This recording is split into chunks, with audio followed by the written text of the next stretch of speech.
उनकी जानिब से ये इल्जामात लगाए गए और ये आज नहीं गुज़िश्ता रोज से वो कह रहे हैं कि ज़िमनी इंतखाबात से कबल पंजाब पुलिस की जानिब से बड़ा क्रैकडाउन किया जा रहा है। उनके साथ दफा 144 का निफाज, इंतजामिया की जानिब से उनके जलसों और रैलियों के ऊपर पाबंदियां।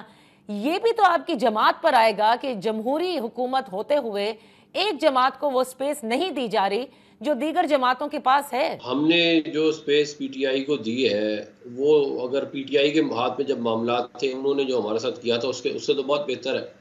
ये जो हाइब्रिड निज़ाम का जो बीज है, ये एक पेज का बीज इमरान खान साहब ने बोया था और उसके अंदर इनकी ख्वाहिश ये थी कि अपोजिशन को ख़त्म करना चाहते थे। हालांकि आप देखें कि इल्ज़ाम तराशी हम पे कर रहे हैं और कारकुन हमारा शहीद हुआ है। गुज़िश्ता रोज हमने ये भी देखा था ना, पर्चे भी कटे थे जो शेर अफजल मरवत साहब ने पंजाब के अंदर जाकर रैली भी की थी। तो ये भी तो हकीकत है, उनको रैलियों की इजाजत नहीं मिलती जबकि इलेक्शन थे, ज़िमनी इंतखाब थे और आपने खुद इब्तिदा में कहा कि हमने बड़ी मेहनत की है और इंशाल्लाह हम जीतेंगे भी।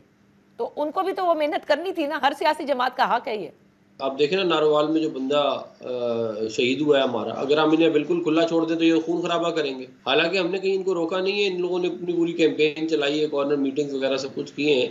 अब वो दफा 144 तो सबके लिए लगती है ना, खाली पीटीआई के लिए तो नहीं लगती। तहरीक इंसाफ से किसी किस्म का कोई खौफ है हुकूमत को, दीगर जमातों को, कि अगर ये दफा 144 का निफाज ना हो तो क्या होगा, या अगर उनको ओपनली जिस तरह से आप सबके पास वो ब्रीदिंग स्पेस है उनको दे दी जाए तो क्या होगा? क्या जीत उनकी जो है वो यकीनी बन जाएगी? What will happen? 9 मई होगा दोबारा से। अगर आप उनको बिल्कुल खुला छोड़ना चाहते हैं तो छोड़ दें, फिर वो 9 मई से भी बड़ा कोई वाकया करेंगे। उसके बाद जो है वो फिर लोग बैठ के सोच रहे होंगे कि ये क्या हुआ। तो इसका मतलब कि 9 मई के टेलीस्कोप से ही तहरीक इंसाफ को जांचा जाता है, परखा जाता है और ये कंटिन्यूड रहेगा।